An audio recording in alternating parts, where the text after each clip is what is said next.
Bonjour à toutes et tous et bienvenue à cette formation en ligne organisée conjointement par l'Institut nordique du Québec, Sentinelle-Nord et Québec-Océan. Le thème qui nous anime aujourd'hui est particulièrement fascinant car il nous interpelle tous et toutes en tant que parties prenantes engagées pour la recherche nordique. Nous apportons tous à notre façon une contribution originale à ce vaste écosystème de la recherche nordique afin de répondre à des enjeux locaux et globaux. Donc, nous discuterons aujourd'hui des fondements et de l'importance de la recherche nordique au Canada, du rôle joué par les parties prenantes pour bâtir et aussi dans la prise de décision de cet écosystème. Donc, par ce webinaire, on espère pouvoir éclaircir certaines zones d'ombre, vous faire découvrir de nouvelles dimensions de cet écosystème pour vous guider vers des collaborations qui vont être porteuses et durables dans vos initiatives. Cette formation sera donnée par M. Jean-Éric Tremblay, directeur de l'Institut nordique du Québec, directeur scientifique de Québec-Océan et professeur titulaire au département de biologie à l'Université Laval, où il mène depuis 2004 des recherches et d'enseignement et de recherche dans le domaine de l'océanographie. Donc, son programme de recherche vise plus particulièrement à élucider les processus qui déterminent la productivité biologique et les fonctionnements biogéochimiques des mers arctiques et subarctiques et les transformations que subissent ces mers face au changement climatique. Cette formation a été développée grâce à la précieuse collaboration de Mme Hélène Havard, ici présente, qui est directrice du Centre de recherche du Nunavik, de M. Keith Lévesque, directeur adjoint à Sentinelle-Nord, et de moi-même. Donc, tous ces collaborateurs sont présents aujourd'hui lors de la présentation et seront disponibles pour répondre à vos questions. Je m'appelle Marie-France Gévry, je suis coordonnatrice des programmes de formation pour le programme de recherche Sentinelle-Nord à l'Université Laval. Il me fera plaisir d'animer cet atelier. Donc, je passe maintenant la balle à M. Jean-Éric Tremblay pour la formation et je vous invite à poser vos questions en utilisant l'outil Converser ou chat au bas de l'écran. Bonjour tout le monde. D'entrée de jeu, j'aimerais remercier Marie-France, Keith et Hélène pour leur grande contribution à la présentation que je vais vous donner aujourd'hui. Vous vous en doutez, l'écosystème de la recherche nordique au Canada, c'est un thème qui est très vaste. Donc, d'entrée de jeu, ça se pourrait qu'on ne mentionne pas tout le monde et toutes les initiatives, mais ce n'est pas pour mal faire. C'est juste parce que c'est très vaste et donc on a retenu certains exemples particuliers pour illustrer notre propos. Aussi, vous allez voir qu'il y a quand même beaucoup de contenu. Parfois, je ne vais pas nécessairement narrer tout ce qu'il y a sur les diapositives, mais comme vous y aurez accès après, on tenait à vous mettre plus d'informations que moins sur les diapositives pour que vous puissiez utiliser ça comme référence. La présentation va être organisée comme suit. Donc, on va commencer avec une rapide mise en contexte. Je vais vous parler un peu des grands enjeux nordiques. Et puis, les parties 3 et 4 vont être un petit peu plus développées. C'est un peu l'essence de la présentation qu'on veut vous donner aujourd'hui. Donc, en parlant des parties prenantes et de l'organisation et de l'évolution de la recherche. Et on va conclure brièvement sur l'importance de la recherche dans la prise de décision. Sans plus tarder, voici la première partie de la mise en contexte. Donc, on sait que le Nord est peuplé depuis quand même assez longtemps. Ça s'est fait initialement par les migrations qui ont eu lieu à travers le détroit de Bering. Donc, les ancêtres, on pourrait dire, des Inuits d'aujourd'hui ont d'abord peuplé le Nord. Et c'est la même chose aussi pour les premiers peuples qu'on va retrouver un petit peu plus au sud. Donc, ces différentes populations-là laissent derrière elles un ensemble archéologique qui est complexe, qui est composé de plusieurs unités culturelles, des modes de vie distincts et de savoirs traditionnels. Donc, une très, très grande richesse. Et évidemment, il y a une richesse aussi contemporaine et on va y revenir un petit peu plus tard. On pourrait dire que l'Arctique a été redécouvert ensuite par différents explorateurs, donc essentiellement par la voie de la mer pour des raisons logistiques évidentes. Mais il y a eu certains explorateurs aussi qui ont redécouvert le territoire, je dirais, par la voie terrestre, dont Radisson et des Groseilliers. Donc aujourd'hui, vous allez retrouver plusieurs de ces noms-là qui baptisent des sites, certains bassins océaniques, même des navires aujourd'hui. Donc, il y a vraiment un héritage très, très riche de ces explorateurs-là qui, dans plusieurs cas, y ont laissé leur vie. On peut penser, par exemple, à l'expédition de Franklin que je vais vous mentionner dans un instant. Plus près de chez nous, il y a M. Bernier, donc capitaine de la garde côtière, qui a quand même navigué passablement dans le nord et on peut retrouver en fait des traces de ça dans différents musées. Je vous mentionne comme ça l'expédition de Franklin parce que c'est un bon exemple en fait des dangers qu'il pouvait y avoir à faire ces explorations-là aussi, puis de l'héritage en fait que ça nous laisse. Donc, cette expédition-là, en fait, a eu lieu à la fin disons, au milieu du 19e siècle, où 2 navires, le Terreur et l'Erebus, ont quitté l'Angleterre. Et les navires, en fait, ont disparu. Donc, 3 ans plus tard, il n'y avait plus de nouvelles de ces navires-là. Et puis, on pourrait dire que c'est un des grands mystères de l'histoire de l'exploration arctique. Qu'est-ce qui est arrivé à ces navires-là? Et c'est seulement récemment, en fait, qu'on a pu retracer, en fait, les événements qui ont conduit à la disparition de ces explorateurs-là. Donc, les navires, en fait, ont été retrouvés assez récemment, donc durant un projet qui a duré de 2014 à 2016. Et puis, on pourrait dire ironiquement, les navires ont été retrouvés presque uniquement, c'est-à-dire à la sortie du passage du Nord-Ouest. Donc, il faut voir que beaucoup de ces expéditions-là, à cette époque-là, visaient en fait à trouver des voies de passage. On sait qu'aujourd'hui, le passage du Nord-Ouest, on le considère comme étant presque un acquis avec nos brise-glaces modernes, mais à l'époque, c'était toute une aventure d'essayer de traverser cette région-là. Et les navires ont été découverts récemment, et c'est un bel exemple, on y reviendra un petit peu plus tard, mais de collaboration entre des scientifiques et aussi les communautés locales, évidemment, qui étaient au fait, en fait, de plusieurs événements, en fait, qui ont permis de retrouver la position des navires. Donc, collaboration entre les scientifiques, les Inuits et aussi le gouvernement canadien et même une organisation non gouvernementale, la Arctic Foundation. On reviendra un peu sur l'importance de ce genre de collaboration plus tard.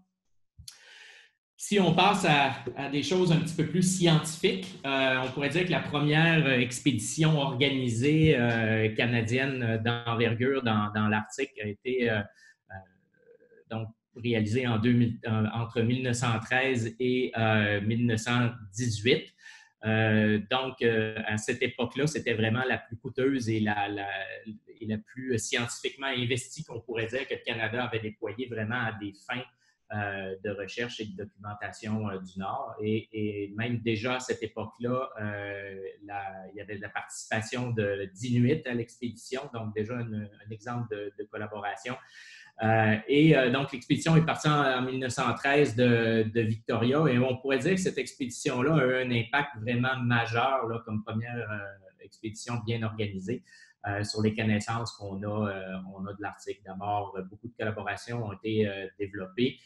Ça a permis peut-être de poser un jalon dans la souveraineté du Canada sur le Nord, mais surtout, l'expédition a vraiment découvert des milliers de kilomètres carrés de terre et d'océan, a fait ce qu'on pourrait appeler les dernières découvertes territoriales majeures dans l'archipel canadien. Ça a permis de redessiner des portions de cartes, de corriger des erreurs anciennes, de faire des sondages de la profondeur de l'océan et de même de rapporter plusieurs spécimens de faune et d'animaux, puis aussi des échantillons géologiques. Donc, vraiment une grande réalisation qui date quand même déjà d'un certain temps. Et on verra, quand je vais vous parler un peu d'organisation de la recherche plus tard, qu'il y a eu un hiatus, si on pourrait dire, après cette première expédition-là, surtout dû à la Première Guerre mondiale et la Seconde Guerre mondiale, qui ont vraiment vu un ralentissement des activités d'exploration et de recherche dans l'Arctique. Même si, pardon, ça a été la première expédition qui était mandatée spécifiquement par le gouvernement canadien. Le Canada a participé aux années polaires internationales, donc il visait vraiment déjà à la fin du 19e siècle, à mieux comprendre les changements qui étaient subis par les régions polaire. On considère que la première année polaire internationale, donc à partir de 1882, était une petite révolution là, en matière de coopération internationale pour la science dans le Nord. Et elle a été suivie donc par les 3 autres années polaires internationales. Et déjà, avec la première, on reconnaissait au niveau de la communauté scientifique que les régions polaires détenaient probablement la clé du climat mondial et de l'évolution que ce climat-là allait connaître par la suite. On pourrait se poser la question, qu'est-ce que représente le Nord pour le Canada? Donc, quelle est son importance? Évidemment, c'est très important du fait qu'il y a des gens qui l'habitent, les Inuits et des Premières Nations. Et avant de se lancer dans cette question-là, on peut s'attarder à définir ce qu'on entend par le Nord. Évidemment, essayer de mettre des limites au Nord, c'est une problématique complexe. Il y a l'Arctique, il y a le Nord qui ont des significations qui vont différer selon le domaine de la recherche, mais selon, par exemple, les organisations gouvernementales ou les Premières Nations ou les Inuits.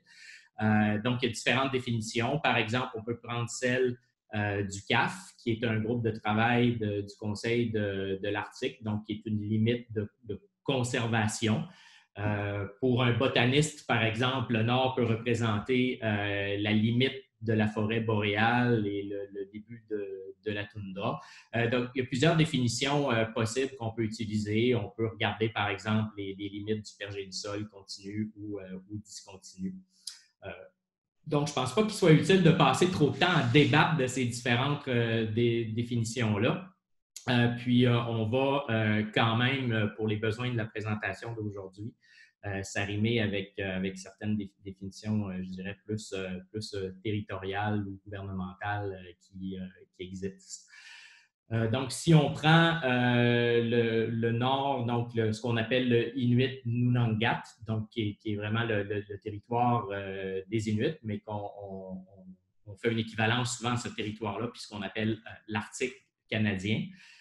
Donc, il y a 4 grands territoires donc, qui représentent les 4 groupes que vous voyez ici. Donc, à l'ouest, l'Inuvialuit, le Nunavut au centre, ensuite le Nunatsiavut. Bon, je ne sais pas ce qui s'est passé là. Le Nunatsiavut qui est en fait complètement du côté droit, donc au Labrador, puis ensuite le Nunavik. On remarque qu'il y a une concentration de villages assez importante au Nunavik. Donc, on va, pour se donner une définition du Nord pour l'instant canadien, on va considérer les zones en couleur qu'on va étendre, en fait, un petit peu plus au sud pour ce qui concerne le Québec, au 49e parallèle. Donc, le 49e parallèle est peut-être une définition un peu plus pragmatique.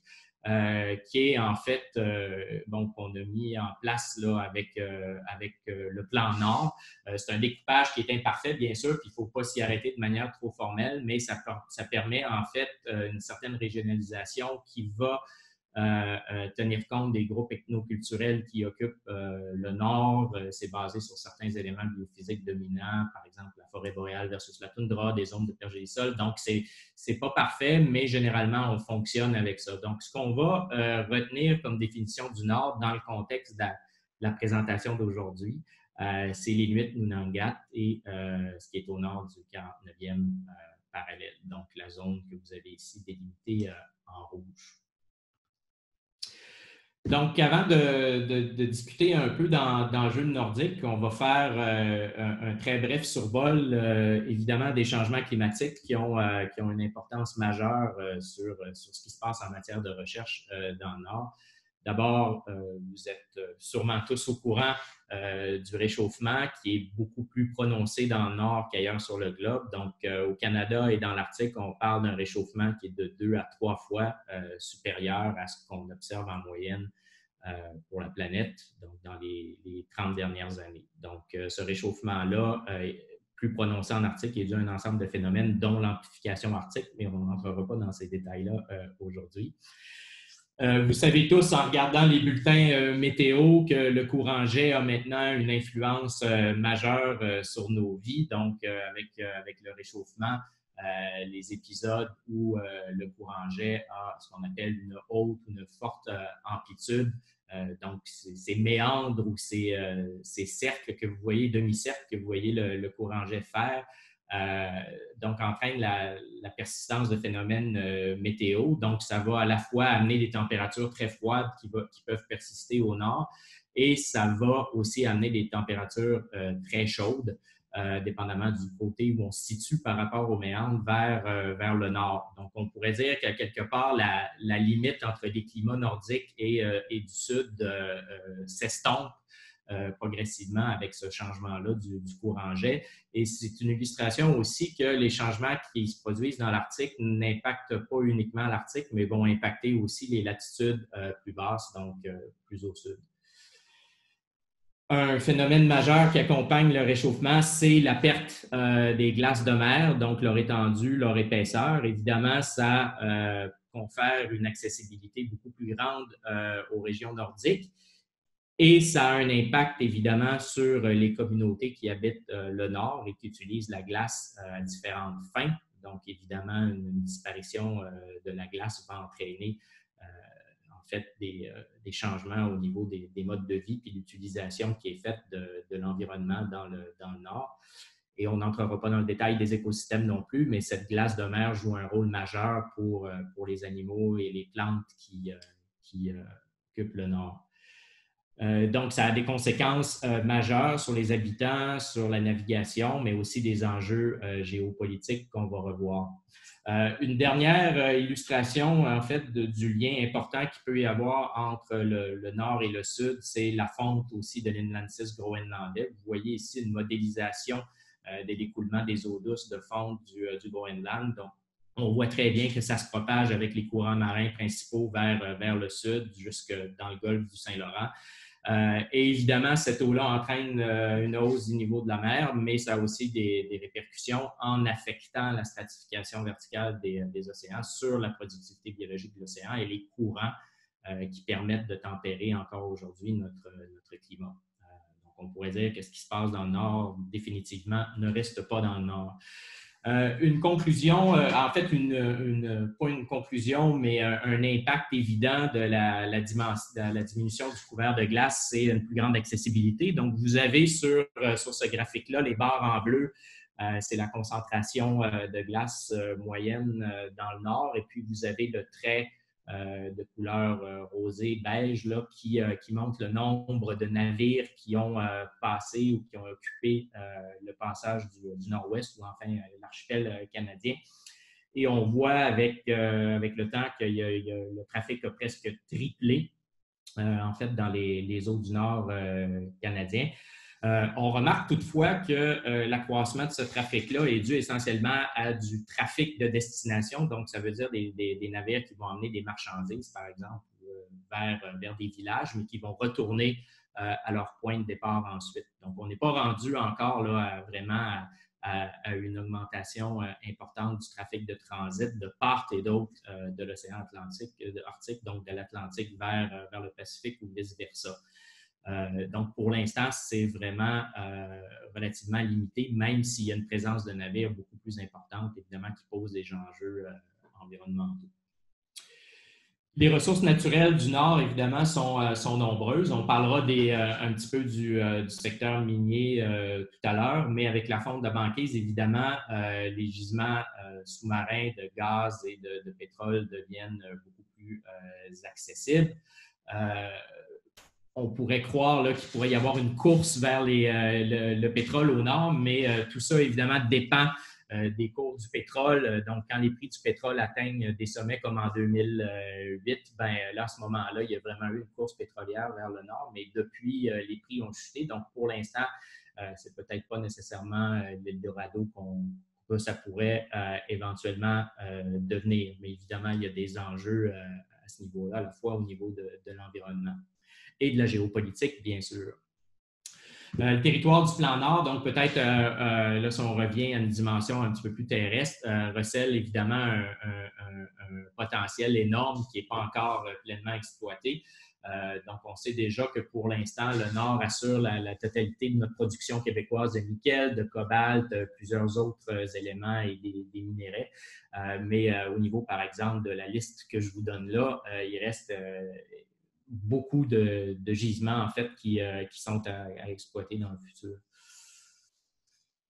Des nouvelles pêcheries, peut-être. Évidemment, avec la disparition des glaces, le nord s'ouvre. Si vous regardez le graphique qui est à droite, on voit que la plupart des pêcheries commerciales aujourd'hui sont en périphérie de l'océan Arctique et on voit que progressivement, en se dirigeant vers le centre de l'océan Arctique, il n'y a pas beaucoup de poissons qui sont aujourd'hui pêchés, mais on peut penser qu'avec l'élimination du couvert de glace, et une productivité future peut-être plus grande des eaux, ce territoire-là pourrait être accessible pour de nouvelles pêcheries. Vous savez qu'en ce moment, il y a un moratoire là, sur l'éventuel développement de ces pêcheries-là.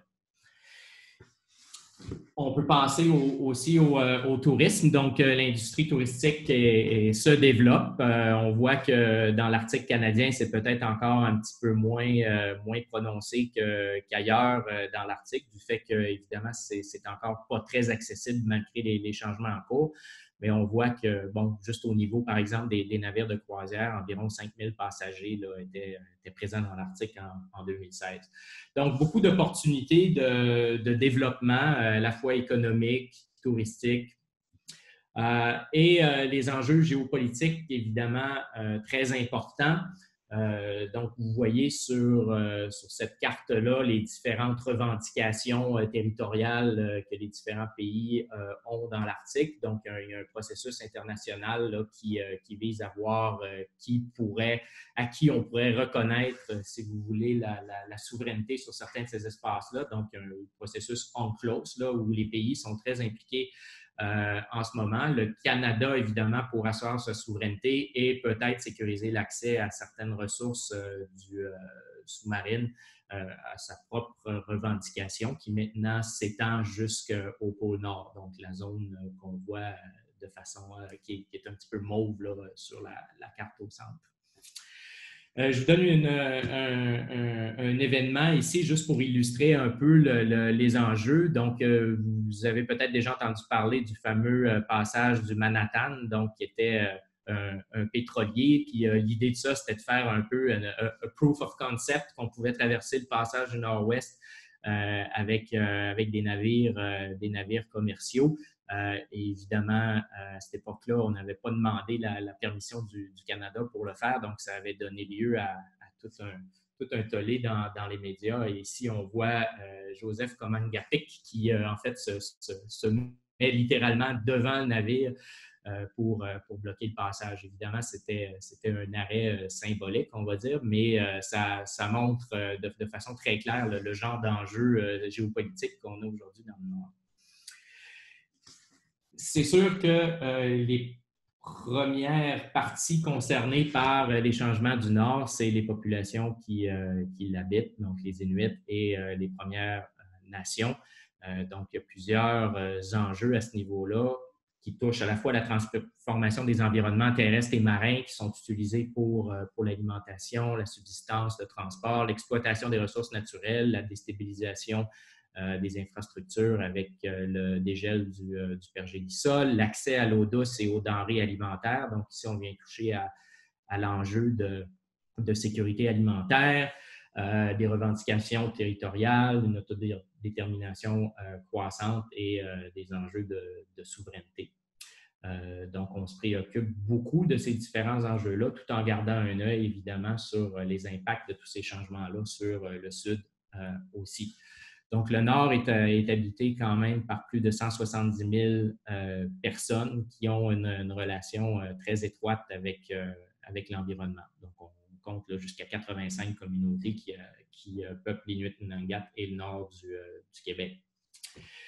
Donc, pour toutes ces raisons-là, il y a un besoin pour le Canada d'assumer son rôle de leader, à la fois dans l'intendance et surtout le développement durable de ce Nord en mutation et évidemment le développement durable passe aussi par la recherche et l'étude scientifique de ce nord en mutation, évidemment en collaboration avec ou en prenant en compte les savoirs locaux. On peut dire aussi que le Nord canadien, en fait, a une côte très, très grande, donc un lien là, de proximité avec l'Arctique qui est en fait pas partagé par beaucoup de pays, mais paradoxalement, on pourrait dire que certains autres pays ont des moyens même plus importants que nous pour faire de la recherche dans l'Arctique, mais on reviendra là-dessus un petit peu plus tard. Donc, ces différents enjeux nordiques-là ont plusieurs facettes.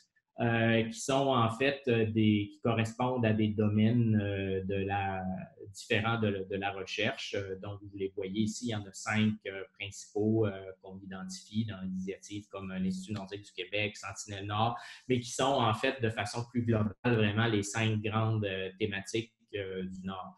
Évidemment, il y a beaucoup d'enjeux croisés dans le Nord, donc qui nous amène à tenter de faire travailler de manière plus transsectorielle ces différentes communautés de recherche-là pour s'attaquer à certaines problématiques. Vous en verrez des exemples un petit peu plus tard. Donc, je ne vous les décrirai pas toutes en détail parce que ça serait trop long, mais vous voyez que pour chacune, là, je vous en montre 3 de façon un petit peu plus détaillée. Il y a beaucoup d'enjeux. Évidemment, si on pense par exemple au bien-être à la santé, on peut penser aussi aux ressources naturelles. Bien évidemment, ce développement-là touche l'environnement, touche les habitants, leur bien-être, touche l'emploi, l'économie.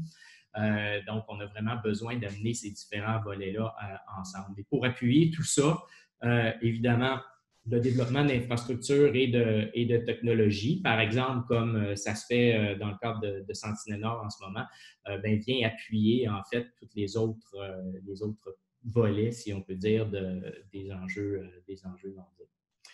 Donc, je passe maintenant à une description des principales parties prenantes, donc leur rôle, leur mission, les synergies possibles entre ces différentes parties prenantes-là. On peut en définir 4 grandes catégories, soit les peuples, les organisations autochtones, les différents niveaux de gouvernement, le secteur privé et le secteur académique. Je n'ai pas inclus, par exemple, les ONG comme une partie prenante à proprement parler. On pourra en discuter, mais pour les ONG, donc c'est essentiellement un rôle de sensibilisation, de conservation et dans plusieurs cas, peuvent intervenir pour établir des liens entre les différentes parties prenantes. Donc, on pourrait donner comme exemple ici Océan Nord, Canada. Donc, au niveau des communautés, organisations autochtones, il y a plusieurs rôles, donc gouverner et développer la recherche dans le Nord. Et là, je parle vraiment plus au niveau de la recherche. Évidemment, il y a d'autres rôles là, pour ces organisations et communautés-là. Et soutenir le déploiement de la recherche en partenariat sur le terrain. On n'ira pas trop dans le détail des différentes régions, mais il y a différents types de gouvernance en fonction des régions et des territoires. Des responsabilités peuvent différer aussi. Il y a un historique de collaboration de longue date avec les chercheurs aussi, et on reviendra un petit peu là-dessus plus tard. Je vous donne un exemple ici de l'importance des consultations puis de la co-construction aussi de la recherche avec les communautés et les organisations qui de plus en plus affirment en fait leur autodétermination sur le Nord et le type de projets qui peuvent être réalisés, la façon de les faire. Donc, vous avez un exemple ici où il y a eu des projets qui visaient à faire des relevés sismiques dans le détroit de Lancaster. Et ces relevés sismiques-là peuvent en fait avoir des conséquences néfastes sur l'environnement. Évidemment, bon, c'est un petit peu controversé à savoir exactement quelles sont ces conséquences-là, mais à juste titre, les Inuits étaient très préoccupés là, quant aux impacts que ces relevés-là pourraient avoir sur les cétacés, donc les baleines en particulier. Et on pourrait résumer l'affaire en disant que le projet, en fait, a pris fin dû à des consultations qui étaient incomplètes. Donc, en 2010, le 8 août, le tribunal du Nunavut a finalement émis une injonction sur le projet en disant que les répercussions là, sur la chasse de subsistance pouvait être importante et aussi sur le maintien des pratiques culturelles traditionnelles. Puis aussi que cette région-là a fait l'objet d'un projet de création d'une zone marine protégée, donc une biodiversité importante et une fragilité importante. Donc ça, c'est un exemple peut-être d'une réaction a posteriori, mais qui montre l'importance de faire les choses avant. Et il y a plusieurs organisations qui permettent de faire ça. Donc, l'écosystème des parties prenantes dans le Nord est aussi assez diversifié. Donc, comme ça diffère d'un endroit à l'autre, là, je ne vais pas vous donner toutes les subtilités ou les différences entre les différentes régions, mais on pourrait y revenir là, au document ensuite, mais on pourrait dire que dans le cas de 3 régions, on a un centre ou un institut de recherche là, qui développe les activités scientifiques, qui facilite la collaboration et soutient aussi la formation dans le Nord. Quand on se dirige un petit peu vers le sud, donc c'est peut-être un petit peu moins développé à ce moment-ci là, au niveau de l'organisation vraiment de gestion et de promotion de la recherche, mais il y a des choses qui se mettent en place progressivement. Ce dont je veux vous parler un petit peu plus à ce moment-ci, c'est ITK, donc Inuit Tapiriit Katantami, qui est un organisme, en fait, qui chapeaute d'une certaine manière toutes les régions de l'Inuit Nunangat, donc qui, en fait, a pour mandat à la fois de donner des avis, de partager des connaissances et de mettre en place des stratégies ou plans d'action là, pour la recherche dans le Nord et aussi de déployer des ressources éducatives. Donc, le ITK a produit une stratégie nationale inuit sur la recherche, donc qui est littéralement un plan là, de déploiement, si vous voulez, de la recherche qui inclut plusieurs volets, dont la gouvernance inuit sur la recherche, l'éthique, les modalités de financement, la propriété intellectuelle au niveau de l'accès et puis la diffusion des données. Donc, vraiment des choses là, qui s'organisent de belle façon là, dans le Nord pour permettre un développement de la recherche là, qui est basé sur une collaboration entre les différentes parties prenantes. Je donne un exemple ici pour le Nunavik Research Center. Donc, si vous voulez en savoir plus, peut-être qu'Hélène pourra commenter à la fin de la présentation. Mais évidemment, depuis quand même déjà un bon moment, le NRC a des initiatives de conservation de longue date qui sont vraiment menées par les Inuits et les communautés locales. Donc, ça inclut des suivis communautaires, de renforcer aussi les capacités de la région et des communautés pour faire de la recherche et un suivi. Et une mission aussi d'éducation et de formation. Donc, je vous donne un exemple ici d'un projet en particulier, mais qui fait l'objet, en fait, d'une collaboration étroite entre plusieurs organisations locales, des organisations gouvernementales plus du Sud, entre guillemets, le secteur privé et le secteur académique, qui, chacun à leur manière, là, contribuent au développement du projet. Donc, c'est un projet qui est important aussi pour permettre de former des étudiants, de former des gens dans les communautés. Et j'amène aussi la dimension du secteur privé ici qui peut aussi appuyer des projets là, de manière importante dans le Nord. J'interviens juste un petit peu ici, Jean-Éric. Je trouve que ce projet-là aussi est assez intéressant pour illustrer la contribution des communautés locales. Donc, c'est un autre palier, tu sais, les mairies, les HDO, toutes les landholdings. Quand on fait la recherche dans le Nord, comme tu sais, c'est vraiment des composantes qui sont super importantes pour soutenir la recherche, autant au niveau logistique, mais aussi pour faciliter des liens.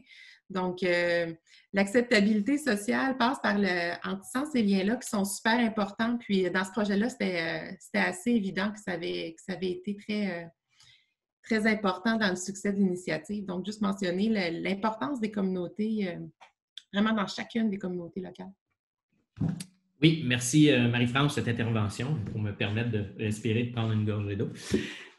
Et donc, je continue avec d'autres initiatives. Donc, ici, on est plus au niveau des premiers peuples. Donc, les premiers peuples du Nord sont quand même investis beaucoup aussi dans la gestion et la conservation du territoire, même si on pourrait dire peut-être que pour l'instant, les organisations plus formelles au niveau de la recherche sont peut-être moins développées que ce qu'on a au niveau de l'Inuit Nunangat. Donc, je vous donne un exemple ici d'une collaboration importante entre différents secteurs, qui est un projet qui est piloté par les CRI, donc les Yuichi, et donc le Grand Conseil des CRI parraine cette initiative de recherche-là qui se penche sur les raisons et peut-être les solutions ou les conséquences ou les choses à mettre en place pour la conservation des ostères, qui jouent un rôle important dans la nutrition des oies, qui, elles, à leur tour, ont un rôle très, très important pour les communautés locales. Donc, c'est vraiment un projet comme ça là, qui est mené en partenariat qui est majeur. Donc, on pourrait donner des exemples aussi de projets peut-être à plus petite échelle là, dans les autres Premières Nations. Je voulais juste finir un peu cette partie-là en rappelant l'importance de tenir compte des savoirs, et pas seulement des savoirs, mais aussi des savoir-faire autochtones. Donc, on peut appeler ça de plusieurs manières. On parle parfois de savoirs traditionnels, de savoirs locaux, pour à la fois le développement de la recherche, mais aussi la gestion et la conservation. Donc, par exemple, au niveau de l'Institut nordique du Québec, donc je vous parlerai un peu plus tard, il y a un groupe de travail qui est constitué des 3 Premières Nations et des Inuits qui ont se sont mis ensemble pour établir des lignes directrices pour la recherche. Un programme qui est parrainé par ArcticNet, qui s'appelle North by North en bon français, mais qui sont des recherches menées par le Nord, pour le Nord et dans le Nord. Donc, cette fois-ci, c'est vraiment le Nord et ses organisations, dont ITK, là, qui est responsable d'identifier les projets de recherche, de déployer la recherche et de financer aussi cette recherche-là avec des fonds là, qui proviennent des conseils. Donc, c'est vraiment une nouvelle initiative là, qui reconnaît l'importance aussi de développer la recherche dans le Nord.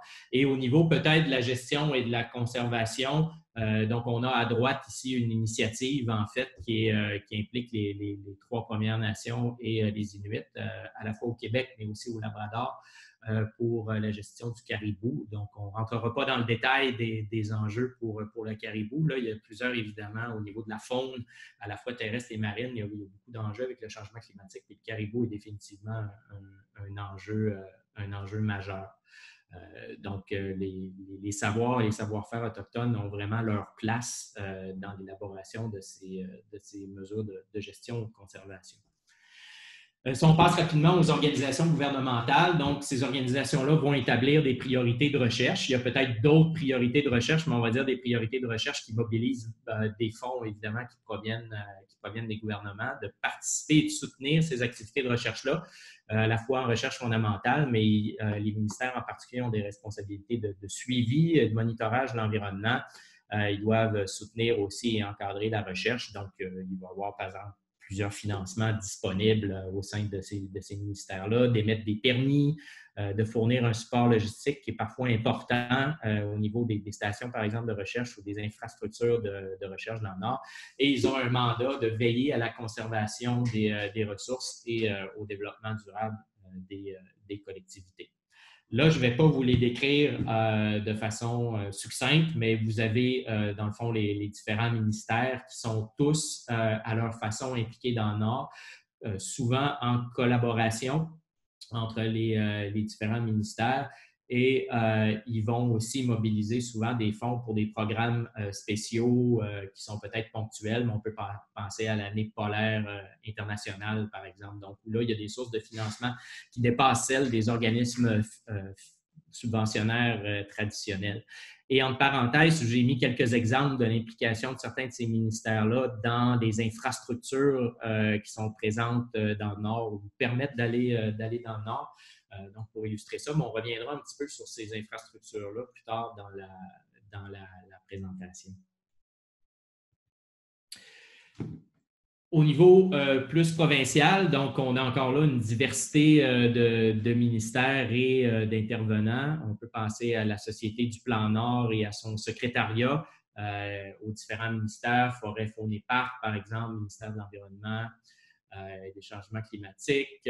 Donc, au Nunavik aussi, on a évidemment des organisations qui sont liées au gouvernement régional. Donc, KRG, excusez, je voulais dire en anglais, je vais dire en français. KRG, la régie régionale, donc il y a la régie régionale de la santé aussi qui aura un rôle majeur, commission scolaire. Et au niveau des Premières Nations, comme je vous disais un petit peu plus tôt, il y a peut-être une organisation moins formelle là, au niveau de l'appui pour la recherche, mais bon, les conseils, en fait, vont s'impliquer directement dans les questions de recherche et de partenariat là, scientifique sur le territoire, comme pour l'exemple que je vous ai donné pour la baie James tout à l'heure. Le secteur privé, le secteur privé, évidemment, contribue au développement économique régional et national. Il y a évidemment beaucoup de secteurs dans lesquels c'est présent. On peut penser à l'énergie, on peut penser au développement minier. Et ces organismes-là vont venir, ou ces entités privées-là vont venir participer à la recherche. Donc, dans certains cas, il y a vraiment une obligation, par exemple, d'évaluation et de suivi environnementale. Donc, pour les projets en développement, il y a presque toujours, il devrait toujours y avoir une phase vraiment exploratoire où on regarde les impacts sur l'environnement et les habitants aussi du Nord.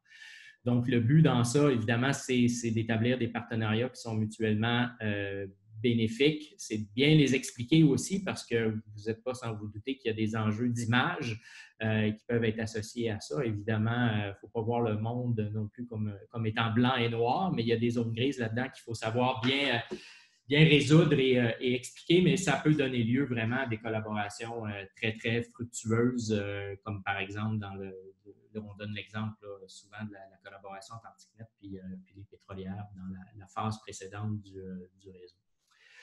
Excuse-moi, j'interromps un petit peu ici. Oui. Au niveau du secteur privé, c'est quelque chose qu'on mentionne très peu souvent, mais il y a des capacités de recherche franchement intéressantes. Il y a des moyens intéressants aussi pour conduire de la recherche. Donc, parfois même, pour un jeune chercheur, c'est une avenue pour le développement de sa carrière qui est à explorer. Puis, il y a souvent beaucoup plus de bénéfices qu'on peut imaginer parce qu'on peut avoir peut-être des idées préconçues, comme tu disais, l'enjeu d'image, mais il y a toujours des objectifs communs qui peuvent être identifiés, qui peuvent finalement arriver avec une situation gagnant-gagnant. Donc, c'était vraiment un bel exemple. Celui avec les pétrolières qui, a priori, peut avoir l'air un peu curieux, mais au final, peut être mutuellement bénéfique. Donc, ça vaut la peine d'aller justement dans ces zones grises, voir les arrimages qui sont possibles. Tout à fait. Et ensuite, pour terminer là, notre survol des parties prenantes, donc le secteur académique qui, en fait, je voulais vous dire avant de passer au secteur académique que là, vous avez vu la diversité d'intervenants à la fois au niveau gouvernemental et au niveau des organisations du Nord.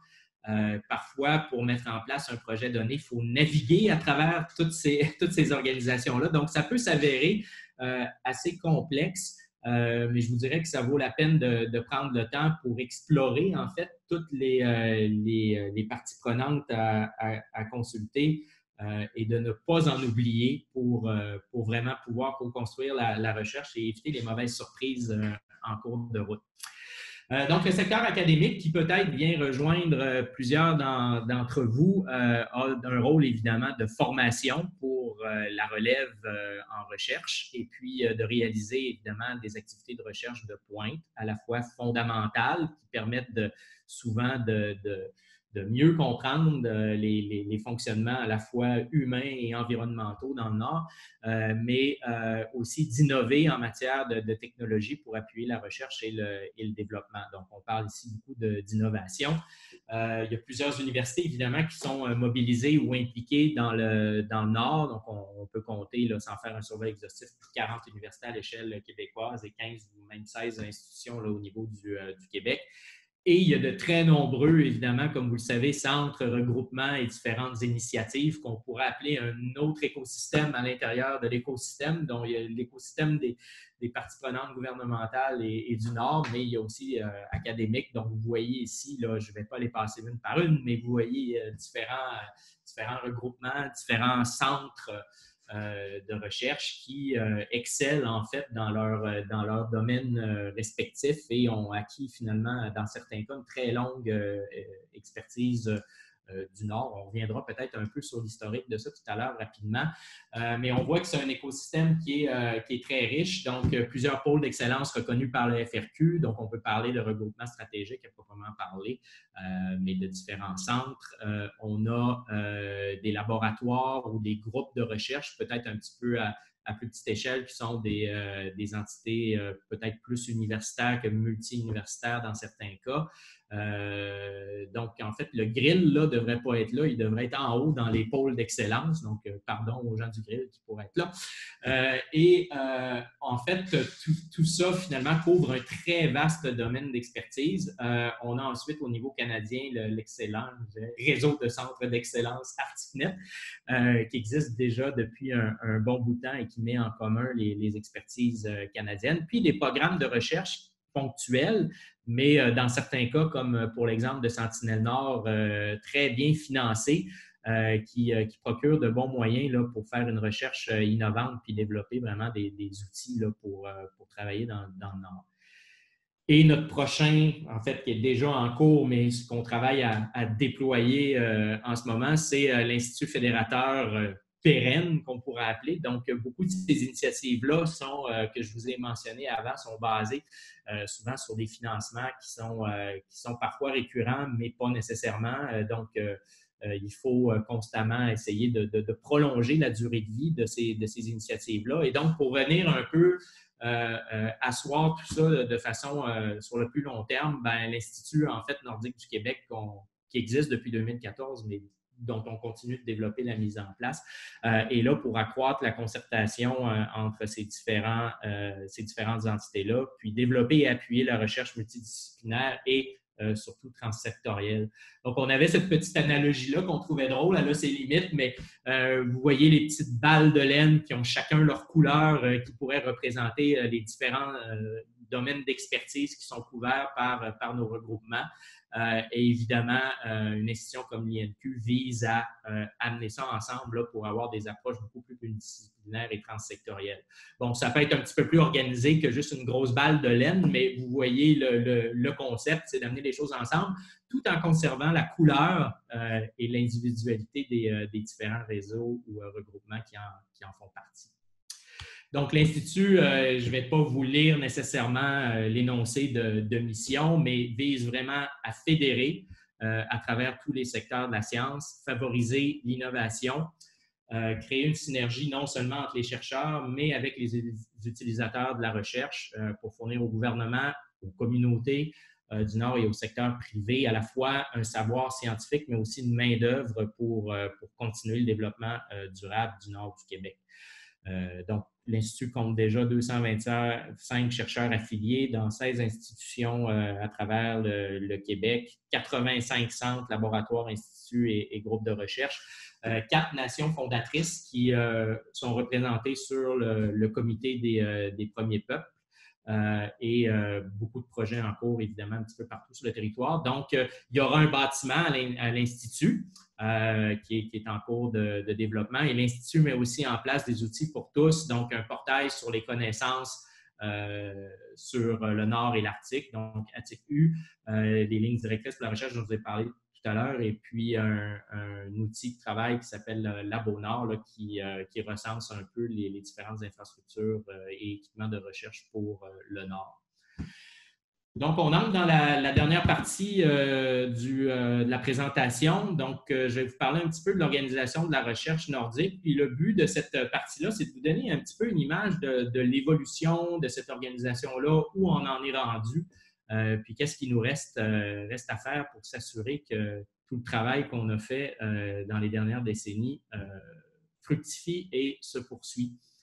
Donc, on ne va pas tout lire ça, rassurez-vous, mais c'est juste pour vous donner une idée de la ligne du temps telle qu'on l'aperçoit au Canada. Donc, encore une fois, tout n'est pas nécessairement inscrit là-dessus. On voulait surtout mettre différentes initiatives qu'on considère comme étant peut-être particulièrement structurantes et donc qui ont vraiment un impact assez élargi. Donc, vous voyez que la concentration des points n'est pas égale partout le long de cette ligne du temps-là. Vous voyez d'abord les premières années polaires internationales avec en fait l'Institut, la mission canadienne là, qui avait eu lieu au début des années 1900. Mais on voit après, évidemment, jusque peut-être au début des années 60, qu'il y a eu très, très peu d'initiatives de mise en place là, vraiment de façon importante. Et on voit même quand même, avec le temps, il y a eu l'apparition du Centre d'études nordiques, ensuite du GIROC Québec-Océan, plus au niveau marin, le Centre de recherche du Nunavik, l'Aurora Research Institute, mais on voit que c'est quand même assez disséminé le long de la ligne de temps. Et là, ce qu'on va faire, c'est qu'on va en fait faire un zoom sur la partie la plus à droite là, de la ligne de temps. Donc, on pourrait dire qu'il y a eu quelques événements importants qui ont contribué chacun à leur manière et avec d'autres événements aussi à la relance de la recherche dans l'Arctique. D'abord, la création du Conseil de l'Arctique en 1996. Donc, ce conseil-là n'a pas, évidemment, ne va pas dire au pays qu'est-ce qu'il doit faire, mais joue un rôle essentiel pour promouvoir la coopération, la coordination et l'interaction entre les États arctiques. En fait, supervise et coordonne aussi un programme conjoint de développement durable et joue un rôle majeur dans la diffusion de l'information et aussi pour promouvoir en fait l'éducation et l'intérêt pour la recherche arctique. Et on voit en 2000 ce fameux rapport du CRSNG, État de la recherche nordique, qui, en fait, a été aussi, je dirais, une base de lancement là, pour beaucoup des initiatives qui ont suivi. En fait, on faisait le constat dans ce document-là que le Canada faisait face à de très nombreux défis que vous connaissez, des projets souvent à petite échelle, peu coordonnés, très disciplinaires, un besoin finalement d'implication beaucoup plus grande au niveau des populations organisations nordiques. Un accès difficile, vous le savez, l'accès est difficile au nord, donc en termes de logistique et d'infrastructure, c'est toujours difficile, d'où le besoin d'arriver avec des choses comme l'Institut nordique du Québec, par exemple, des stations de terrain qui déclinaient, etc., mais globalement, un financement vraiment majeur là, de la recherche dans le nord au niveau du Canada, surtout compte tenu de l'importance de la région du Nord pour un pays comme le nôtre. Donc, ça a donné lieu vraiment rapidement à un développement de plusieurs autres initiatives qui se sont succédées. Là. Donc, on voit qu'il y a vraiment une suite importante là, de mise en place de stratégies structurantes pour non seulement orienter la recherche nordique, mais aussi l'appuyer et la permettre. Donc, on a vu beaucoup par des réseaux de centres d'excellence comme ArcticNet, d'autres initiatives, vraiment une mise en commun là, des ressources, des savoirs pour commencer à vraiment tendre de façon plus organisée vers un développement durable du Nord et une meilleure compréhension des impacts du développement dans le Nord et des changements climatiques là, sur son futur. Et ça a mené à des investissements très, très conséquents au fil du temps. Aussi du financement important pour la recherche nordique, à la fois de la part des gouvernements puis des organismes subventionnaires. Donc, évidemment, tout ce qui est stratégie d'adaptation, mise en place de politiques nationales, mise en place de politiques pour le Nord, dans le Nord et par le Nord, doit reposer sur un ensemble de connaissances, dont la connaissance scientifique. Donc, il faut aussi promouvoir la mise en commun des ressources, donc une mise en réseau, on pourrait dire, de la recherche et vraiment de façon majeure offrir une formation, en fait, adaptée et tournée vers le futur pour les chercheurs. Et on l'a mentionné plusieurs fois dans la présentation, mais vraiment accroître la participation des populations nordiques, mais aussi développer la capacité de recherche dans le Nord.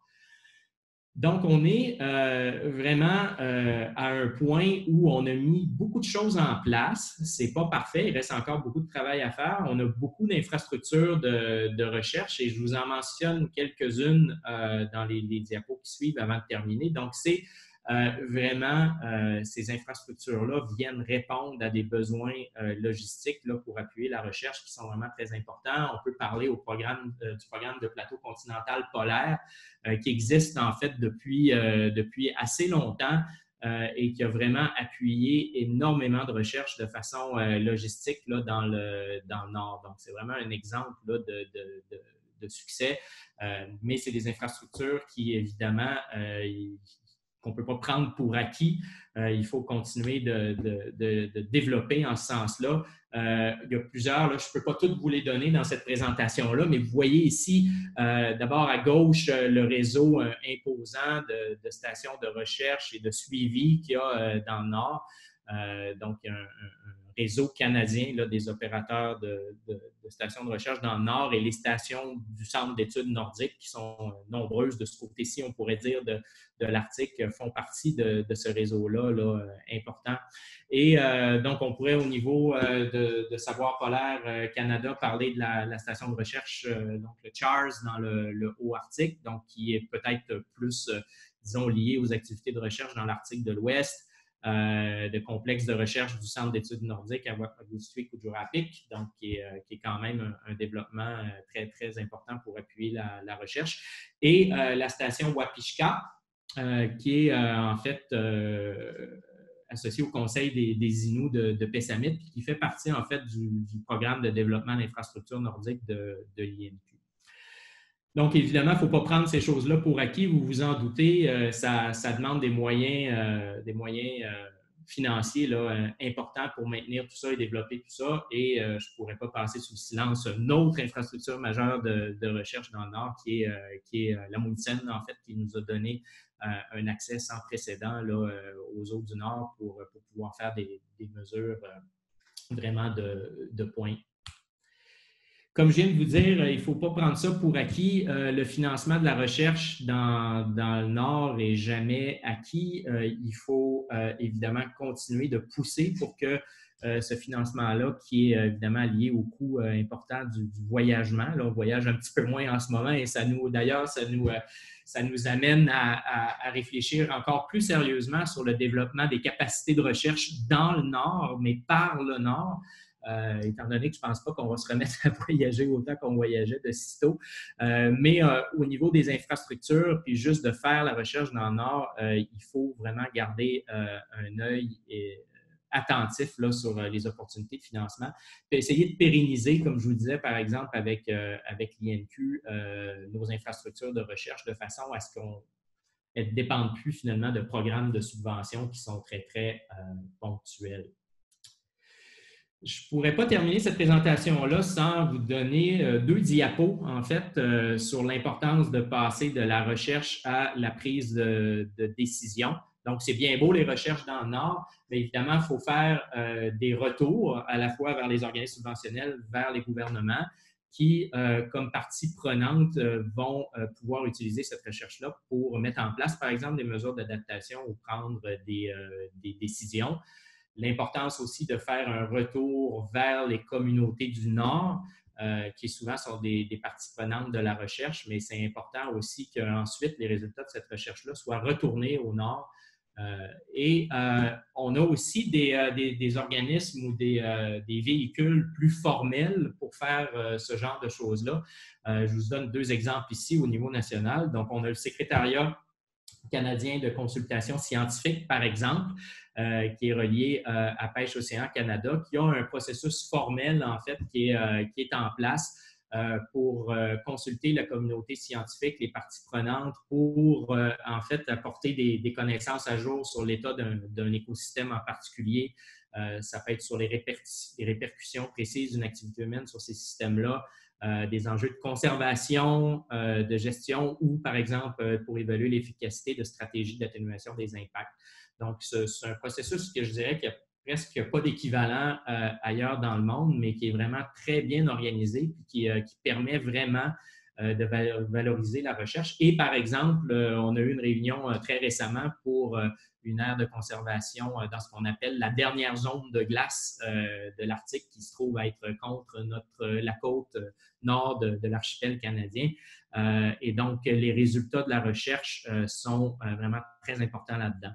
Il faut que je mentionne aussi les études intégrées d'impact régional, donc qui ont été mises sur pied par ArcticNet, qui permettent de faire un transfert des résultats de la recherche scientifique vers le public et les décideurs Puis le but, évidemment, c'est aussi de formuler des recommandations là, pour appuyer l'élaboration de politiques et de stratégies d'adaptation au changement de l'environnement et de la société. C'est vraiment ce processus-là, finalement, un processus-là vraiment essentiel pour traduire là, vraiment les connaissances scientifiques de base dans des choses qui peuvent être utilisables par les décideurs. Et finalement, on ne peut pas aller au niveau international parce que d'abord, ça serait trop long, c'est déjà long. Warwick Vincent nous avait déjà, lors du premier webinaire de la saison, parlé en fait de l'importance internationale, mais je reviendrai très brièvement sur le Conseil de l'Arctique qui, sous son égide, on pourrait dire, parraine plusieurs groupes de travail qui sont responsables de différents secteurs là, pour l'Arctique. Et ces différents groupes de travail-là vont commander des rapports, en fait, qui vont justement viser à prendre les résultats de la recherche scientifique puis en faire des choses utiles pour les preneurs de décision. Donc, je vous donne un exemple ici dans lequel plusieurs chercheurs canadiens et québécois ont été impliqués, qui étaient pilotés, en fait, par l'EMAC, donc l'Arctic Monitoring and Assessment Program, qui amène en fait toutes ces connaissances-là ensemble, à la fois le secteur marin, le secteur terrestre, les enjeux de société pour voir quelles sont les mesures d'adaptation qui pourraient être requises dans le futur, mais aussi identifier de façon très claire ce qu'on appelle des knowledge gaps, donc c'est-à-dire des choses sur lesquelles nos connaissances ne sont pas ce qu'elles devraient être, et il y en a énormément de ça dans l'Arctique. Et ça, c'est critique, l'identification de ces knowledge gaps-là, parce que ça nous permet ensuite de revenir vers la recherche et de dire, OK, on devrait peut-être mettre des efforts pour le futur dans tel type d'approche ou de programme. Donc, tout ça est un cycle, en fait, qui est vraiment essentiel. Donc, je vais m'arrêter ici. Je n'ai pas fait de grande diapo de conclusion parce que c'est plus la présentation est organisée un petit peu plus en fonction d'un tutoriel. Mais je reviendrai peut-être sur des 3 éléments clés. D'abord, on a une histoire relativement longue, mais très riche de travail dans le Nord. On a développé à travers les différents regroupements, centres et autres, à la fois dans le Sud et au niveau des organisations du Nord, une expertise et un savoir-faire qui, honnêtement, se comparent avantageusement, sinon même, peut-être même qu'on pourrait considérer supérieur comme ce qui se fait dans beaucoup d'autres endroits. Mais paradoxalement, on investit encore peu dans la recherche nordique. Donc, il faut vraiment continuer de promouvoir ces investissements-là, encore mieux s'organiser pour co-construire la recherche avec les communautés, les organisations du Nord et travailler aussi à développer nos infrastructures pour avoir une meilleure accessibilité, un meilleur appui à la recherche et ne jamais oublier de convertir nos résultats scientifiques en recommandations ou en tout cas en résumés qui sont utilisables par les décideurs qui sont un peu disséminés à travers l'écosystème nordique. Merci beaucoup.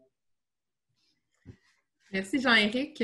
Donc, ça fait une transition super intéressante en fait pour une question qui nous est adressée.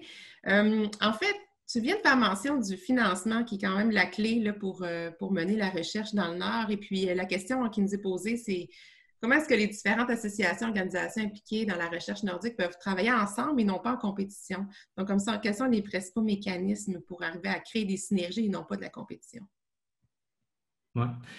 Ça demande la mise en place de nouveaux modèles, puis je pense qu'on y travaille. C'est sûr que l'aspect compétition est toujours, c'est un peu dans la nature humaine, là, c'est un peu toujours difficile à éliminer. Puis évidemment, on sait bien souvent qu'on est dans une dynamique où il y a un nombre limité de ressources, puis on veut que notre institution continue de bien figurer, par exemple, au classement, ce qui amène encore plus de ressources plus tard. Mais je pense qu'il faut progressivement apprendre à se distancier un peu de ce modèle-là. Puis je pense qu'à travers nos initiatives là, transsectorielles, c'est un peu comme ça qu'on y arrive. Les regroupements de recherche faisaient déjà ça depuis plusieurs années. Mais là, je pense qu'il faut pousser ça un petit peu plus loin pour s'organiser justement en utilisant, parce que moi, l'Institut nordique du Québec, c'est pas une fin en soi, c'est un outil justement pour nous permettre de faire ce genre de choses-là, puis peut-être apprendre à mieux se mettre ensemble et surtout d'essayer de mieux s'organiser aussi pour se concerter et co-construire avec les organisations, les communautés du Nord.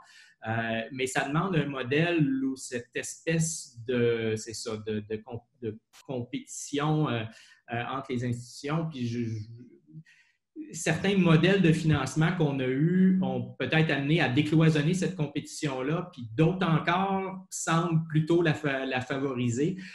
Donc, on a vraiment encore un peu de travail à faire, mais je pense qu'on est vraiment engagé sur la bonne voie. Tout à fait. Je passe la balle à Hélène maintenant, justement, en parlant d'organisation de la recherche dans le Nord. Il y a des avancées qui se font. Donc, on sait que dans l'ensemble des régions de l'Inuit-Nunangat, c'est différent, la façon qu'on s'organise. J'aimerais ça t'entendre par rapport aux actions en cours au niveau du Nunavik.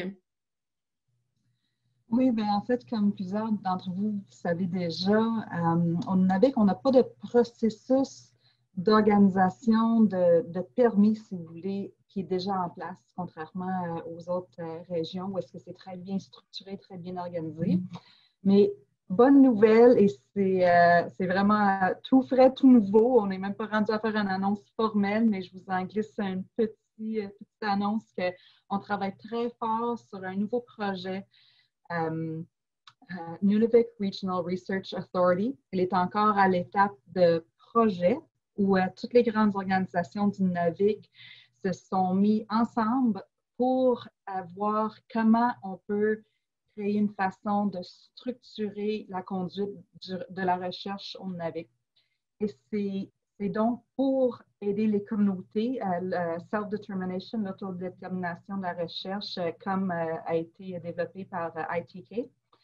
Et en même temps que ça va aider les communautés à s'approprier la recherche, ça va aussi être un très bel outil pour les chercheurs pour aider à rentrer en contact avec les communautés, puis à aligner leurs capacités de recherche et leurs intérêts de recherche avec les besoins des communautés au Nunavik. Donc, on a tous très, très hâte à la mise en place de cette organisation. Et plusieurs d'entre vous, en fait, vont être sollicités pour donner votre avis, votre opinion au développement de ce projet-là. Donc, on embarque sur une phase d'étude de la problématique dans l'année qui suit. Donc, ça sent bien. On parlait tout à l'heure aussi, c'est vraiment des bonnes nouvelles, on parlait de capacité de recherche dans le Nord, donc c'était nécessaire d'agir au niveau de la capacité de recherche, donc ça passe par des formations. Est-ce que vous avez connaissance à vos niveaux d'initiatives, c'est une question qui vient de Camille Fréchette, donc des initiatives provenant du secteur académique pour soutenir la formation des jeunes autochtones en recherche. Donc, est-ce qu'il y a des actions en cours vraiment ciblées à ce niveau-là?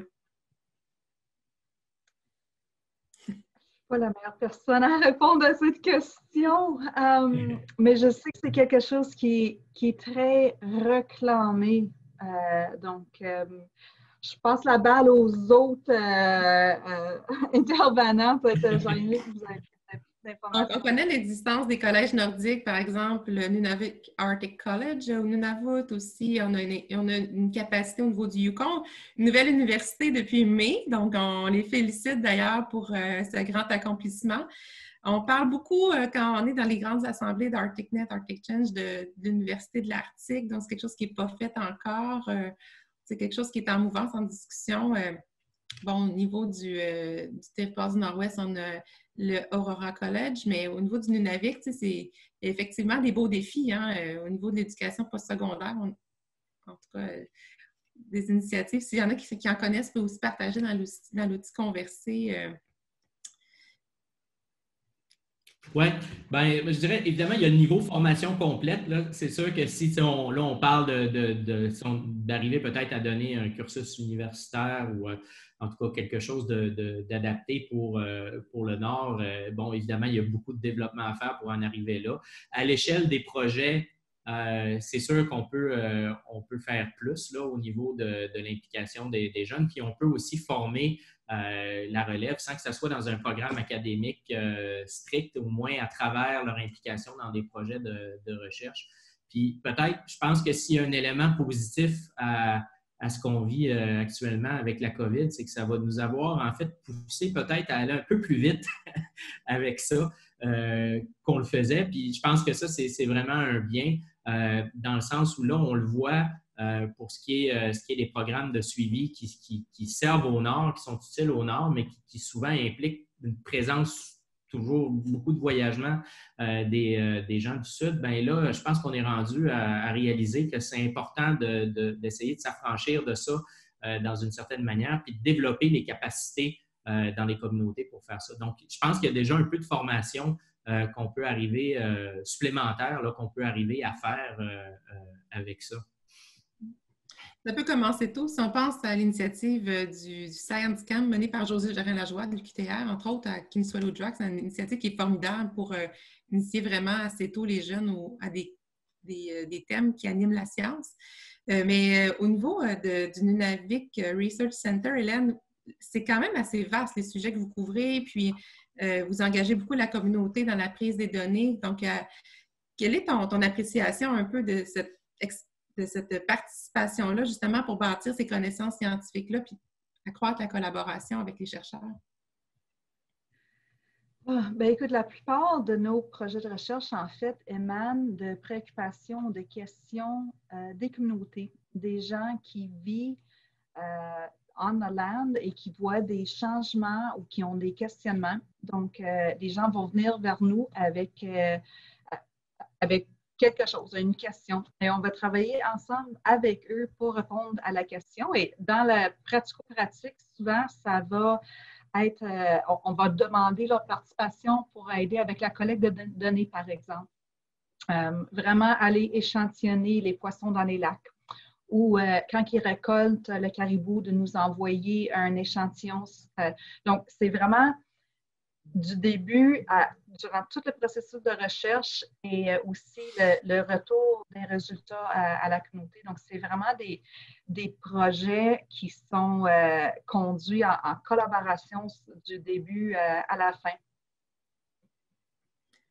Super. Puis, ça serait quoi un peu votre vision au Nord pour cet écosystème-là? Comment vous le voyez grandir dans les 10 prochaines années? C'est sûr qu'on est un contexte particulier, là, mais les principaux défis actuellement pour organiser la recherche dans le Nord, on pourrait penser à quoi? Bien, c'est une question très, très large, mais je focuserais peut-être sur un petit élément.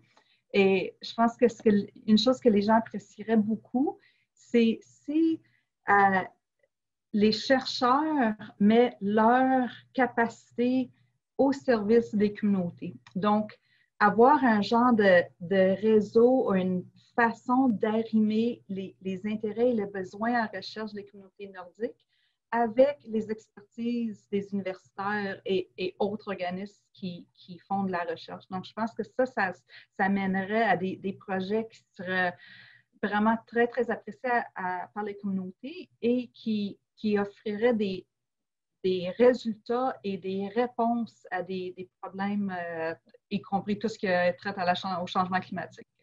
Donc, je pense que ça serait quelque chose que moi, je souhaiterais voir. On va y travailler. Puis, Jean-Éric, à ton niveau, le principal enjeu actuellement que tu vois là-dedans, dans cet écosystème-là, dans cette mouvance-là, ça serait... Est-ce que tu aurais une réponse là-dessus? Bien, je pense que c'est vraiment d'abord apprendre à mieux mettre en commun, en fait, nos expertises pour s'attaquer aux différents volets d'une question. Tu sais, encore souvent, on a peut-être une priorité sur un certain volet, puis là, on va oublier un peu que ça a une incidence sur d'autres domaines. Donc, ça, je pense qu'il faut apprendre un peu, c'est plus facile à dire qu'à faire, mais il faut avancer là-dedans, en fait, pour mieux travailler ensemble à ce niveau-là. Mais je dirais que de façon plus systémique, on a besoin de travailler un peu sur nos organismes subventionnaires et le profil aussi d'une carrière académique là, avec ces impératifs qui existent aussi au Sud pour en arriver à des modèles un petit peu plus flexibles là, en fonction de comment on utilise nos ressources, comment aussi les scientifiques du Sud sont évalués par rapport à leur performance. Je pense qu'on a besoin d'ouvrir ça là, pour permettre aux chercheurs d'avoir une carrière qui est peut-être un petit peu moins traditionnelle, entre guillemets, puis qui nous permet justement de mieux travailler avec les communautés du Nord. Parce que, tu sais, beaucoup d'entre nous, on ne demande pas mieux de faire plus de ça, là, tu sais, de dire on a des enjeux qui nous sont donnés, par exemple, des priorités qui nous sont données aussi par les communautés du Nord. Puis ça, je pense qu'un organisme comme l'IMQ peut vraiment aider là, à faire l'interface entre les deux. Mais de dire aussi, moi, il faut que je balance cette recherche qu'on pourrait dire dirigée vers un enjeu précis versus ma recherche fondamentale à une échelle peut-être un peu plus grande qu'il faut que je continue de faire comme chercheur. Donc, on a un point d'équilibre à faire entre les deux. Puis, c'est sûr que ça aiderait si on avait un système à la fois d'évaluation et de financement plus flexible. Mais c'est des sons qu'on émet. Ouais. On va se souhaiter d'avoir beaucoup plus de temps pour échanger parce que j'entends, dans le fond, c'est qu'on a besoin de beaucoup plus d'espace pour communiquer en discipline, communiquer avec le Nord, ça prend du temps souvent qui est moins disponible au détriment d'une certaine productivité scientifique, mais on espère pouvoir se donner ce temps-là pour la suite des choses, pour voir cet écosystème-là croître avec des synergies qui vont être exemplaires. Je vous remercie. En fait, s'il n'y a pas d'autres questions, je vous remercie Jean-Éric, Hélène, Kate aussi, qui est en coulisses, qui a participé activement à cette présentation. Donc, merci de votre contribution puis de votre éclairage sur cette grande chose-là.